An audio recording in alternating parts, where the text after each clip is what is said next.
आरजीडीएन या एका परिवाराचा पुन्हा एक नवीन परिचय करून देत असताना ज्यांनी आरजी देशमुख कृषी विद्यालय असो, दादासाहेब देशमुखांच्या प्रेरणा मार्गदर्शनामध्ये चांदस वाठोडा गावातील समाजोत्थानाचं काम असो, शैक्षणिक विकासाचं काम असो, अडल्या नडलेल्यांचा समस्याग्रस्त होऊन बळी जाऊ नये आणि तो प्रत्येक घटक समाजातला शिक्षणाच्या प्रवाहात यावा याकरिता सतत झटणारी माणसं चांदस आणि वाठोडा या दोन्ही गावाला मिळाली. त्याचं महत्वाचं एक केंद्रस्थान जे होतं ते आरजी देशमुख कृषी विद्यालय होतं.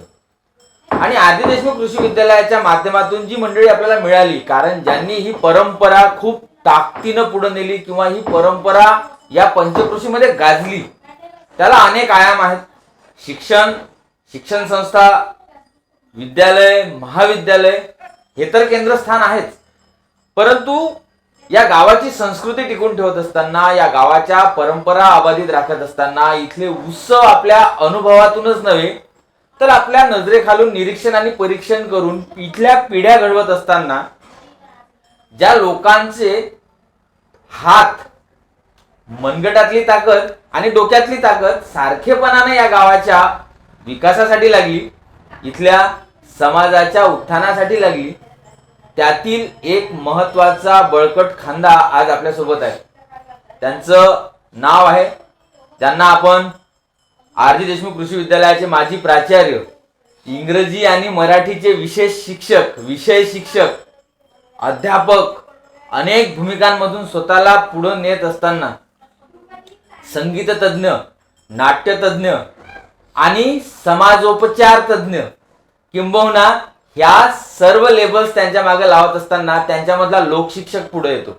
आणि अशाच एका लोकशिक्षकासोबत आपण आरजीडीएनच्या माध्यमातून, या वेबसाईटच्या माध्यमातून आपण संपर्क साधतो आहे, त्यांच्याशी संवाद साधतो आहे, त्यांचे विचार जाणून घेणं. कारण त्यांचे विचार ही खऱ्या अर्थानं तुमची आणि माझी पूर्वपीठिका आहे. आपण त्यांचे वारसदार आहोत. त्यांच्या पावलावरती पाऊल टाकून चालणं शक्य होणार नाही, परंतु त्यांचे जे विचार आहे सतत मनात घर करून राहणारे विचार आहेत. तर आज आपण संवाद साधणार आहोत आदरणीय एम.एन. वानखडे सरांसोबत, माजी प्राचार्य, आरजी देशमुख कृषी विद्यालय व कनिष्ठ महाविद्यालय. सर, मला सांगा, जेव्हा तुमचं आगमन वाठोडा गावात झालं, त्याच्या अगोदरची तुमची स्वतःची एक कौटुंबिक सामाजिक पार्श्वभूमी आहे, शैक्षणिक पार्श्वभूमी आहे, त्याविषयी काय सांगाल? की तिथं वाठोड्यात येऊन आपलं अध्यापनाचं काम सुरू करण्याच्या आधी तुम्ही तुमची शैक्षणिक आणि सामाजिक पार्श्वभूमी कशी होती, कौटुंबिक पार्श्वभूमी? कौटुंबिक पार्श्वभूमी अगदी साधी होती म्हणा. आणि मी ज्या काही कला आहे, ज्या कलेमध्ये पुढे प्रगती झाली, ती कला वाठोड्याला आल्यानंतरच झाली. आणि वाठोड्याला माझे गुरु खऱ्या अर्थानं रामराव दादाजीच होते, आरजी देशमुख, ज्यांनी चित्रकला, नाट्यकला, रंगकला सगळ्या गोष्टीचं नॉलेज मला दिलं. ते खऱ्या अर्थानं ते माझे आद्य गुरु. आणि त्यांच्या सांगण्याप्रमाणे जसं नाटक करायचं आहे तर तुम्ही काही हात वर करून किंवा असं तलवार हाती घेऊन असं त्यांचं म्हणणं हे होतं की तुम्ही तुमच्या ठिकाणी जे काही आहे, जे काही बोलायचं आहे त्याचा असर तुमच्या शरीरावर व्हायला पाहिजे. म्हणजे शरीर व्यापार आणि देह व्यापार. जसं कोणावर रागवायचं आहे तर एकदम डोळे विस्फारून वगैरे हे जे आपण करतो, तर हे डोळे विस्फारल्यानंतर तो राग दिसून येतो. म्हणजे देह व्यापार आणि शरीराचा व्यापार हा त्या शब्दानुसारच व्हायला पाहिजे. शिवाजी तलवार उपसून म्हणाला हे म्हणणं योग्य नाही. तर त्यांनी तलवार उपसली आहे, त्यांचा देह व्यापार कसा आहे, तर डोळे विस्फारलेले आहे. ह्या सगळ्या ज्या भूमिका ह्या दादाजींनी, म्हणजे रामराव दादाजींनी मला शिकवल्या. आणि त्यांच्याच शिक्षणानुसार, त्यांच्या मार्गदर्शनानुसार मी पुढे ह्या कलेमध्ये काही प्रगती करू शकलो. म्हणजे जसं माझ्या स्मरणात पहिलं नाटक आहे जे माझ्या जीवनाशी आहे, त्याचे फोटोग्राफ्सही आहे भरपूर. उमाजी नाईक. नाही. नंतर इथे ओसाळला वृत्ती संभाजीच्या जीवनावर, की म्हणजे जदुनाथ सरकारने जो इतिहास लिहिला, बंगाली माणूस, त्यांनी इतिहासात गफलत करून ठेवली की संभाजी एका भिंताळाच्या याच्यामध्ये फटीमध्ये जाऊन लपला होता, नंतर त्याला पकडण्यात. पण हे चूक आहे. म्हणजे त्यांनी इंग्रजीमध्ये लिहिलं आहे he concealed himself into the hole of the wall. हे चुकीचं आहे. वास्तविक ते भुईघरामध्ये देवपूजा करून राहिले होते संभाजी. म्हणजे खरा इतिहास त्या ठिकाणी इतिहासामध्ये नाही आहे. आणि त्या बंगाली माणसांनी त्यांना जे काही ऐकवलं असं लोकांनी तसं त्यांनी लिहिलं. त्यांची काही चूक आहे असं मला म्हणायचं नाही आहे.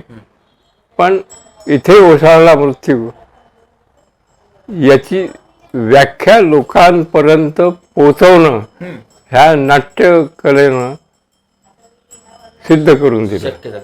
आणि ज्या वेळेला तुम्ही आर.डी. देशमुख कृषी विद्यालयामध्ये आले, अध्ययनाचा तुमचा विषय होता. बरेचसे विद्यार्थी आज तुमच्या हातून घडून पुढे गेलेले आहेत. तर या शाळेतल्या कारकिर्दीविषयी तुमचा एक अनुभवाचा जो ठेवा आहे त्याला तुम्ही कसा उलगडाल? आमची शाळा अगदी म्हणजे 10 जण उभारलेली शाळा. म्हणजे खोल्या अशा त्याच्या खूप काही सुशोभित होत्या असं नाही, मातीच्याच होत्या. त्याही ठिकाणी त्या मातीचा रंग, कारण इथे एकदा जोशी म्हणून एज्युकेशन ऑफिसर आले होते, त्यांनी या ठिकाणची शैक्षणिक पद्धती पाहिली. ते म्हणाले, तर त्यांनी संपूर्ण जिल्हाभर प्रचार केला की तुम्ही वाठोड्याच्या शाळेला जा. आजूबाजूला उकिरडे आहे, गोदरी आहे, हा जो भाग आहे, तरी त्या ठिकाणची शिक्षण पद्धती, त्या ठिकाणी जे झपाटलेले शिक्षक आहे त्यांची कार्यपद्धती तुम्ही पहा. तर बरेचसे लोक इथं भेटीला यायचे ना. म्हणजे एक मॉडेल होतं. हा, मॉडेल. आणि ते शिक्षकांच्या बरोबर यांनी शिक्षक दाजींनी घडवलेले होते.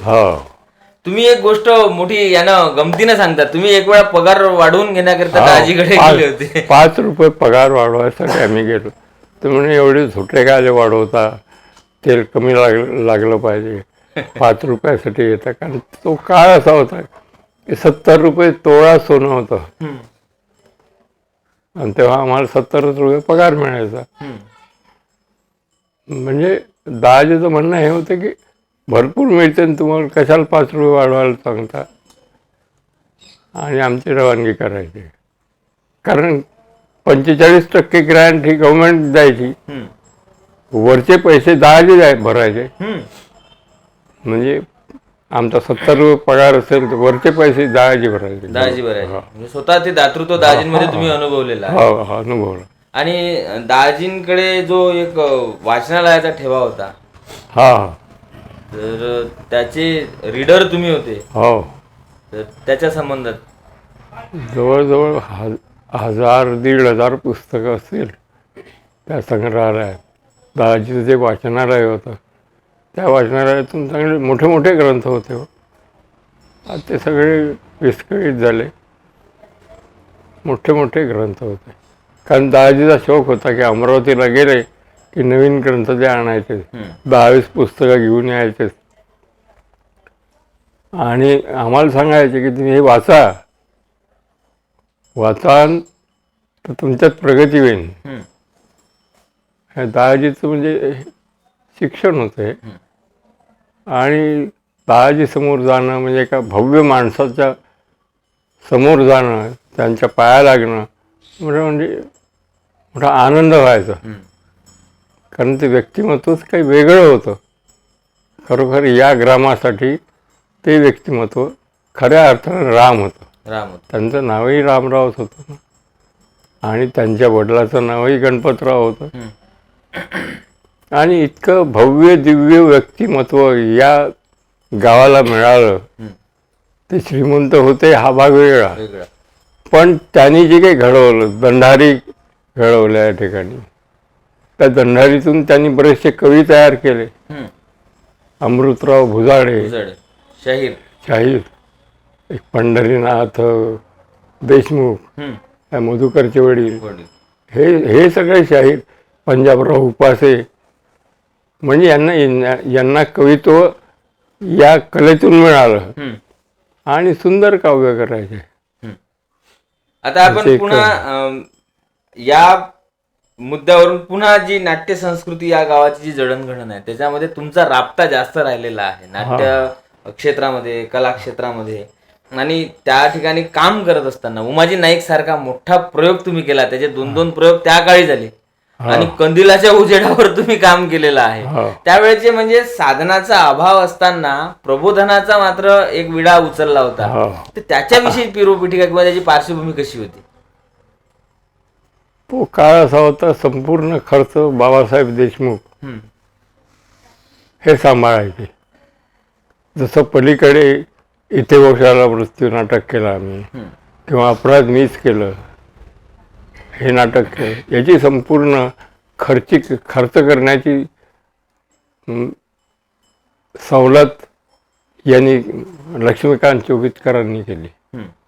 त्यांनी संपूर्ण खर्च केला, म्हणजे अगदी रात्रीच्या वेळेस चालणं दाखवणं वगैरे खूप खर्च केला आणि नाटकही सक्सेसफुल झाली दोघंही. मग ते नाटक घेऊन आम्ही नागपूरलाही गेलो, नागपूरलाही सक्सेस मिळाला. मग याचं मार्गदर्शन कुठून मिळालं? तुम्ही कुठून तयार झाले? आम्ही दाजीपासून. आणि दुसरं असं बापूराव माने, आता नाही आहेत, बापूराव माने प्रख्यात नट होते. बापूराव मानेचा संपर्क वरुडला असताना माझा नेहमी त्यांच्या थिएटर आहे, लक्ष्मी थिएटरमध्ये मी नेहमी जायचं आणि त्यांचंही बरंचसं मार्गदर्शन मला मिळालं की ही नाट्यकृती कशी आहे, ही इतकी सोपी नाही आहे कठीण. आणि आपण जेव्हा कोणाला दिग्दर्शन करतो तेव्हा त्याला दिग्दर्शन करताना त्याला हे सांगायचं नाही बस एका ठिकाणी. जसं आम्ही एक इथे ओशाळला मृत्यूमध्ये KB देशमुख संभाजीच्या रोलला होते, त्यांना हे सांगितलं की मी बोलतो असं बोलणं शिका. तेव्हा त्यांच्यावर वॉरंट वगैरे होता ना, मग ते निघून गेले बॉम्बेला. निघून गेले, पूर्ण हे माझं रेकॉर्ड घेऊन गेले, कसं बोलायचं, काय बोलायचं, उच्चारण कसं करायचं. आणि ह्या उच्चारणावर मी पहिल्यापासून कायमच राहिलो. प्रोनाऊन्सिएशन. प्रोनाऊन्सिएशन आणि इंटोनेशन. जसं इंग्रजीमध्ये गर्ल इज कमिंग, गर्ल म्हणजे आपण काय बोलून राहिलो, मराठी बोलून राहिलो. मराठी बोलून वास्तविक इंग्रजी उच्चारणच आहे, अ गर्ल इज कमिंग. या ठिकाणी म्हणजे आघात जास्त आहे, शब्दावर वजन कमी जास्त करतात. The man is coming, the man म्हणजे वाईट माणूस, वाईट man, the man is coming चांगला माणूस. चांगला माणूस. हा जो भाग आहे, हा भाग मुंबईलाही आम्ही गेलो होतो, त्या इंग्लिश इन्स्टिट्यूटमध्ये डॉक्टर सराफ होते त्या डायरेक्टर. तर त्यावेळी त्यांच्याकडून बऱ्याचशा गोष्टी आम्हाला शिकायला मिळाल्या. आता हे सगळं होत असताना शाळेचाही अनुभव बरेच विद्यार्थी तुमच्या हातून तयार झालेले आहेत, किंबहुना ज्यांनी शाळेपासून किंवा शैक्षणिक प्रवाहापासून तयार झालेले आहे म्हणण्यापेक्षा जे संस्कार दाजीचे आमच्यावर घडले त्या संस्कारानुसार शिक्षण देण्याचा आम्ही प्रयत्न केला. आणि त्या प्रयत्नाचं असं झालं का, जसं डॉक्टर कातडे आज म्हणजे का डीन, हा डॉक्टर कातडेला जे काही घडवलं थोडंफार, कारण त्यांना इंग्रजीमध्ये कोर्टात बोलावं लागत होतं.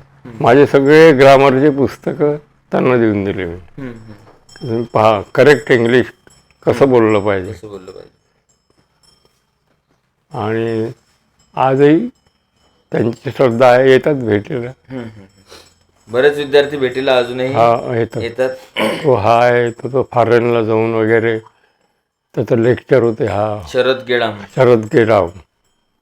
तर तो आला होता भेटीला. तो म्हणे सर आम्ही पहिले तुमचं नाव सांगतो म्हणे की आम्ही जे काही घडलो होतं, आमचे शिक्षक हे होते, खाडे सर होते, वानखडे सर होते.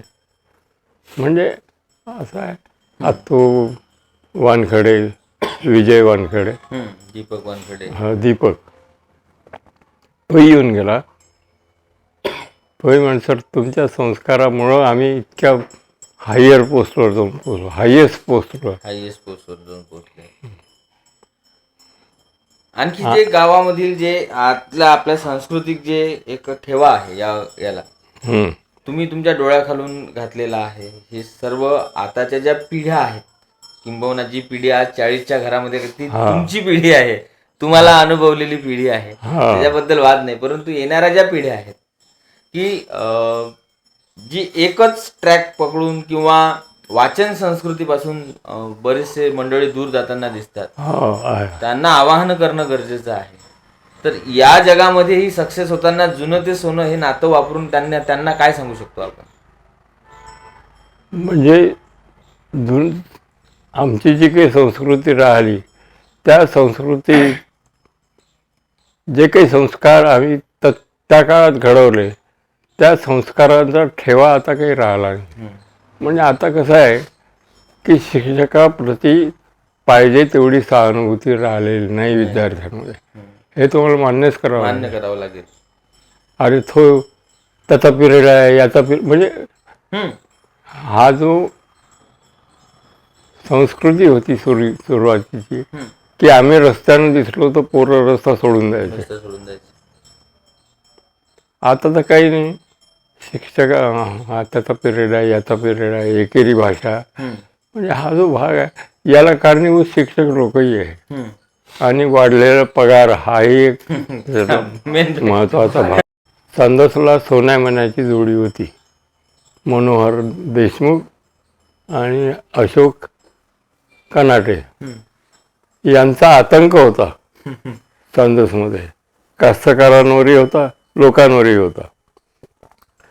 जेव्हा हे रामचंद्र देशमुख नाटकं करायचे तेव्हा हे आधी येऊन मला सांगायचे, सर तुम्ही हजर राहा थिएटरमध्ये, म्हणजे हे सोन्या मनाची जोडी आली आणि सर्व धिंगाणा करून टाका. म्हणून माझी हजेरी राहायची. डायरेक्शन तेही करायचे रामचंद्र देशमुख आणि चांगले नाटकं व्हायचे.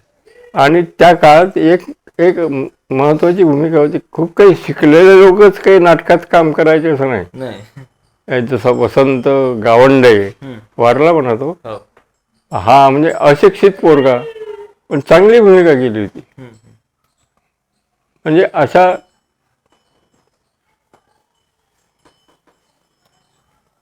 संस्कृतीला चालना देणारे, नाटकाविषयीचं विशेष प्रेम असलेले हे लोक वाठोड्यात जास्त आहे.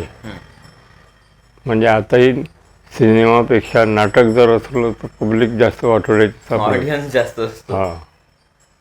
म्हणजे आम्ही जेव्हा उमाजी नाईक केलं इथे या ग्राउंडवर, तेव्हा घोराड, काटोल, मोवाड, कारण तो उमाजी नाईक कोर्सला होतं, त्यामुळे सगळे विद्यार्थी खूपच जल्लोष होता, खूपच लोक आले होते. 8 आणे तिकीट, पूर्ण ग्राउंड भरून गेलो. शेवटी लोकांना सांगावं लागलं की तुम्ही आता जागा नाही आहे, तुम्ही जा, उद्या आम्ही नाटक करू. उद्या काही केलं नाही म्हणा. म्हणजे वाठोड्याविषयी, वाठोड्याच्या नाटकाविषयी खूप प्रेम होतं लोकांना. आता इथे ओशाला नृत्य केलं तर राजुरा, वरुड, टेंभुरखेडा, दूरदूरचे लोक होते नाटक बघायला. आणि रात्रभर नाटक चाललं ते. मग त्याचे उर्दू भाषा त्याचा अभ्यास करावा लागला. ला इलाहा इल्लल्लाह मुहम्मदुर रसूलुल्लाह हे जी वल्कना होती औरंगजेबाची, ती आम्हाला पाठ करावी लागली. आम्हाला तसा उधम करावा लागला. तुमची स्वतःची भूमिका कोणती होती त्यामध्ये? कशात? ते जे नाटक होते इथे ओशाळला मृत्यूमध्ये, माझी मी डायरेक्टर होतो. आणि मग उमाजी नाईक मध्ये डायरेक्टर आणि स्वतः उमाजी नाईक भूमिका केली होती. मधुभाऊचाही सहभाग जोरदार होता.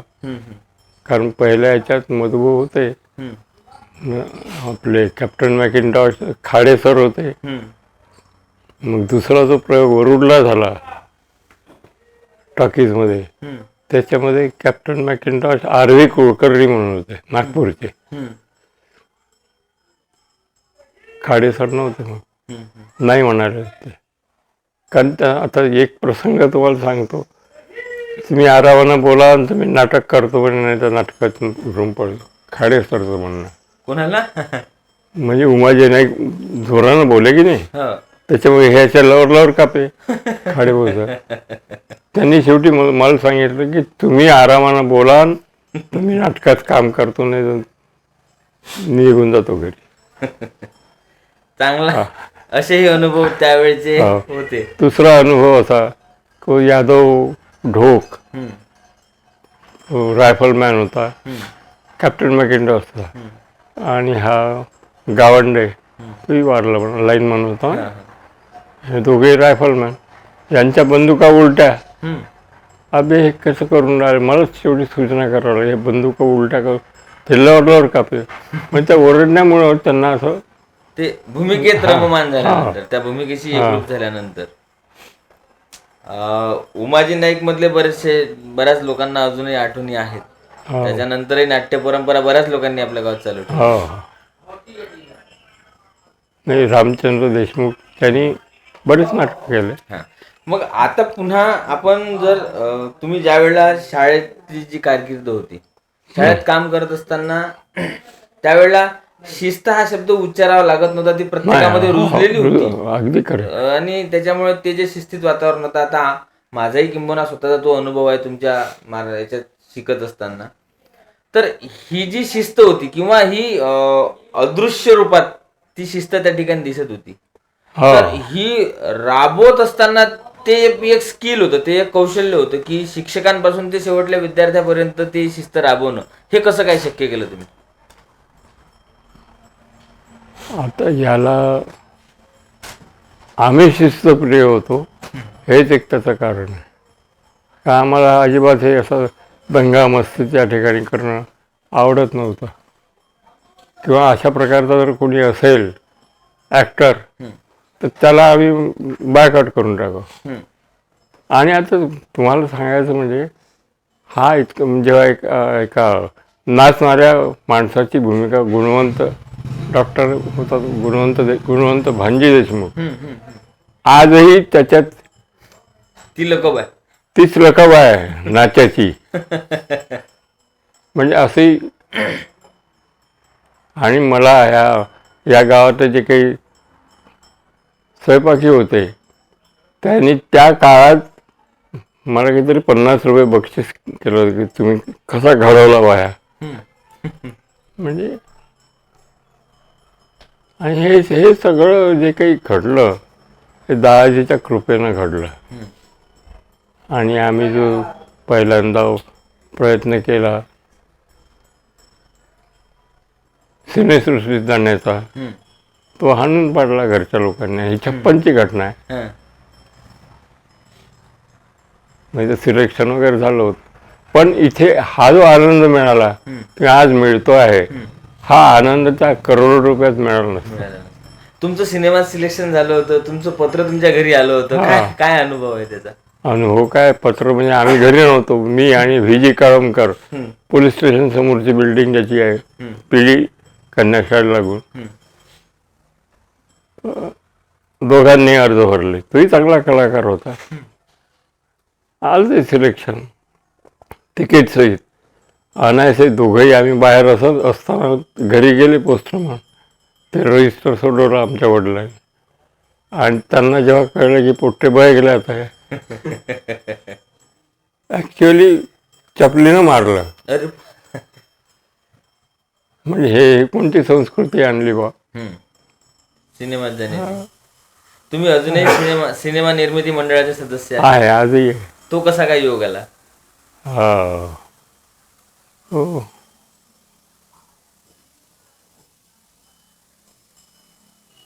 हा योग तर मधुभाऊमुळे आला. मधुभाऊचा आणि ते कोण चांगले कलाकार होते त्यांना घेऊन आले. तुम्ही मेंबरशिप घ्या, त्याची काहीतरी फी होती 100 रुपये. त्याच्यामुळं म्हणजे मधुभाऊमुळं हा योग आला.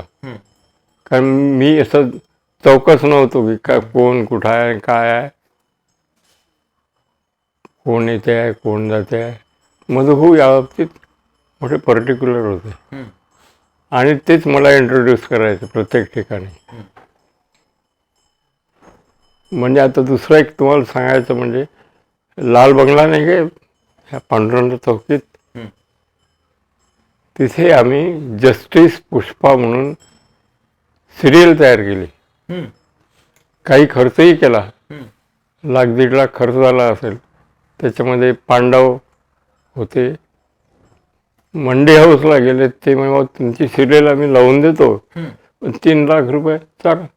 अरे वा. आणि 3,00,000 भरण्याची त्यावेळी ताकद कोणामध्ये नव्हती. नव्हती. तर आमची एक सिरियल लागली असती जस्टिस पुष्पा म्हणून, हम्म. जिचं डायरेक्शन माझ्याकडे होतं. हम्म. आहे पुष्कळ किस्से आहे, पुष्कळशा बाबी आहे. हा. आणि स्वतः संगीताची सेवा केली तुम्ही, ती साधनाही केली, हो. आणि सोबत हे करत असताना येणारे जे नवीन कलाकार आहे, हम्म. बऱ्याच लोकांना व्यासपीठ मिळावीत म्हणून तुमचा आध्यात्मिक ठेवा तर एक वेगळा आहेच, हा. तुमचा स्वतःचा दत्तोपासना तुमची एक स्वतःची हे आहे, हा. परंतु त्याच्यासोबत दत्त जयंतीच्या निमित्तानं खूप मोठा खर्च करून हो. ती सुद्धा एक म्हणजे सातत्य ठेवणं अत्यंत फार क्लिष्ट काम आहे. आता तर काय? मोठमोठी संगीतकार मंडळी आपल्या एरियातली किंवा बाहेरचे लोकांना तुम्ही पुण्यापासून लोक यायचे. हा. पुणा, नागपूर यायचे. 4,000-4,000 रुपये फी यायची त्यांची. म्हणजे एका रात्रीचा खर्च जवळजवळ 25 ते 30,000 रुपये यायचा. हम्म. पण चांगला प्रोग्राम राहायचा. हम्म. आता हे लंगडं करून टाकलं भगवंतानं, प्रसंगच बंद झाला करून. आताही वाटतं आपण दुरुस्त झालो, प्रोग्राम तर होईनच दत्त जयंतीचा मोठा प्रोग्राम. हम्म. आणि खूप लोकांना आनंद मिळायचा त्याच्यात. आणि त्यातून काय आहे, संगीत साधना अशी चीज आहे की बऱ्याचशा गोष्टी संगीतामधूनच मिळतात. मिळतात. मनशांती, मनसुख हे संगीतामधूनच मिळते. त्याची उपासना करायला पाहिजे. शिक्षकाप्रती श्रद्धा न राहण्याचं कारणही शिक्षकच आहे.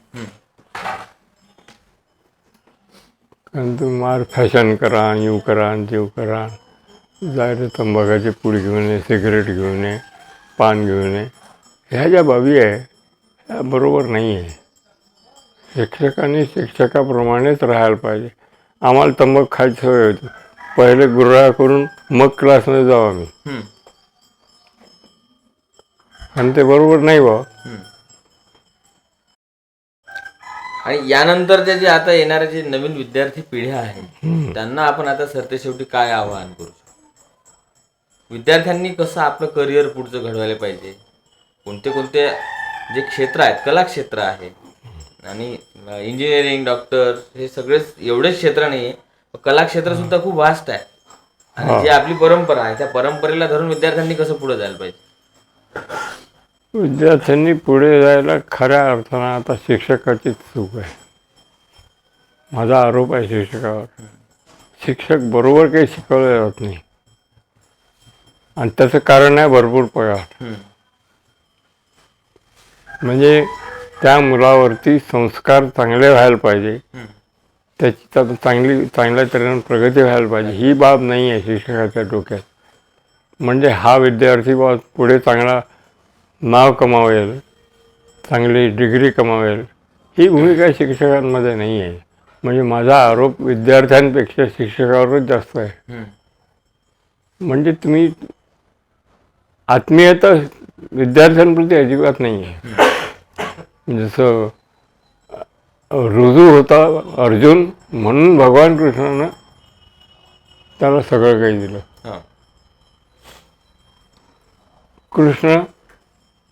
कृष्णामध्ये आकर्षित करणारी भूमिका आहे, म्हणून कृष्णाने जगाला आकर्षित केलं. तर ह्या शिक्षकाची भूमिका कृष्णासारखी असायला पाहिजे, हे दादाजीचं म्हणणं होतं. तुमच्यात आकर्षण पाहिजे, तुमच्या ज्ञानात आकर्षण पाहिजे, तुमच्या शिकवण्यात आकर्षण पाहिजे, तुमचं उच्चारण चांगलं पाहिजे.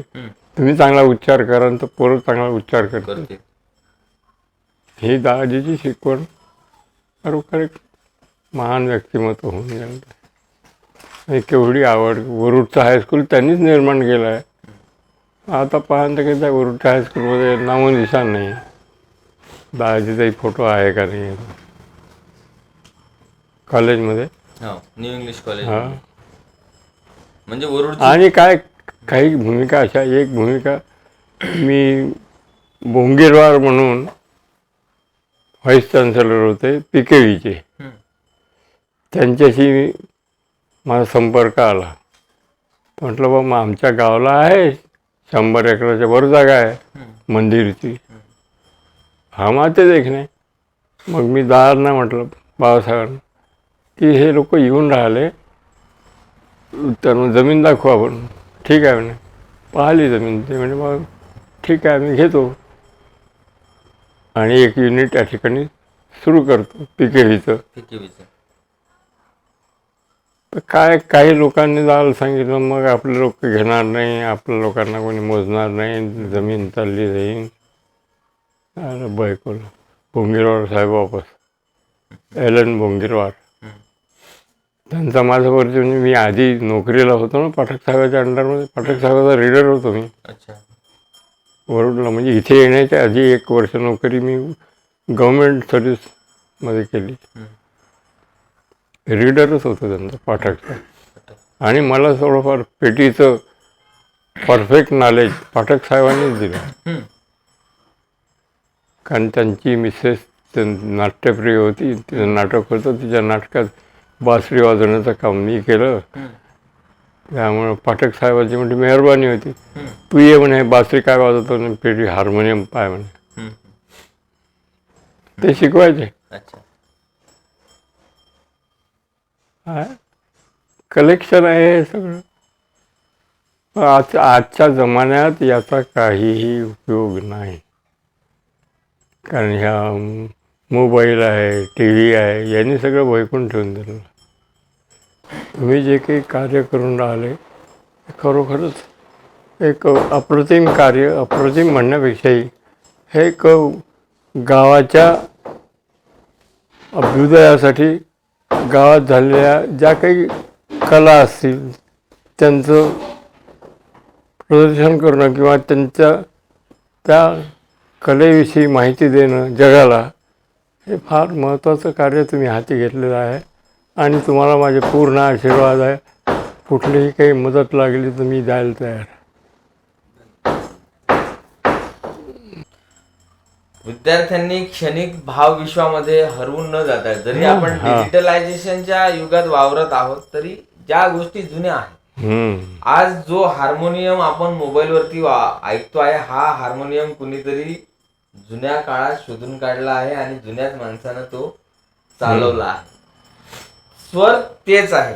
त्याला आपण खूप फक्त मॉडिफाय करण्याचं खूप जास्त नाटक करू शकतो, मॉडिफाय करू शकत नाही. सप्तसुरांच्या सौंदर्यानं आयुष्याच्या शलाका आणखी जास्त रंगीत होत गेल्या. वानखडे सरांच्या व्यक्तिमत्वामधली तीच एक खोच आहे. ते सांगणार नाहीतच किंवा आपल्यासोबत त्यांचा दातृत्वाचा संवाद ते करणार नाहीत, कारण ही दातृत्वाचा आशीर्वाद जो आहे, ही दातृत्वाची जी प्रेरणा आहे, ही त्यांनी दादासाहेबांपासून मिळवली आहे. त्यांनी स्वतःचं सर्वस्व दादासाहेबांना मानलं आहे. त्यांचं श्रद्धास्थान दत्त भगवान आहेत आणि तेवढेच दादासाहेबही आहेत. ज्या विधात्यानं, ज्या निर्मात्यानं दादासाहेबांना त्यांच्या आयुष्यामध्ये आणलं, त्यांनी आभार मानले, स्वतःला भाग्यवान समजले, कारण श्रीमंत दादासाहेबांच्या पेशात आले. आणि आमच्यासारखी मंडळी वानखडे सरांच्या नजरेखालून पुढं जात आहोत, किंवा त्यांचे संस्कार जास्त का होईना वेचक वेधक आपण त्यांच्या संवादामधून जाणून घेण्याचा निश्चितच या ठिकाणी प्रयत्न केला. मी निश्चितच या ठिकाणी हे सांगणं वावगं ठरणार नाही की RGDN परिवारातलं सगळ्यात मोठं रत्न आज आपल्या हाती गवसलं आहे, MN वानखडे नावाचं. आणखी त्यांच्यासोबत संवाद होत राहील. ब्लॉगच्या माध्यमातून त्यांना आपण भेटूया. वयाच्या नुसार ईश्वरानं वय, आयुष्य या सगळ्या कंपल्सरी ज्या गोष्टी आहे या सगळ्यांना दिलेल्या आहेत. त्यांच्यावर त्यांनी जे म्हटलं की आपण त्यांना त्यांच्या दुखण्यामधून लवकरच ते सावरतील अशी आपण ईश्वरचरणी प्रार्थना करूया. त्यांना उत्तम आरोग्य, उत्तम आयुष्य, कारण त्यांच्या विचाराची या समाजाला, तुम्हाला आणि मला नितांत गरज आहे. तुर्तास आजच्या या संवादामध्ये आपण या ठिकाणी थांबतोय. धन्यवाद. नमस्कार.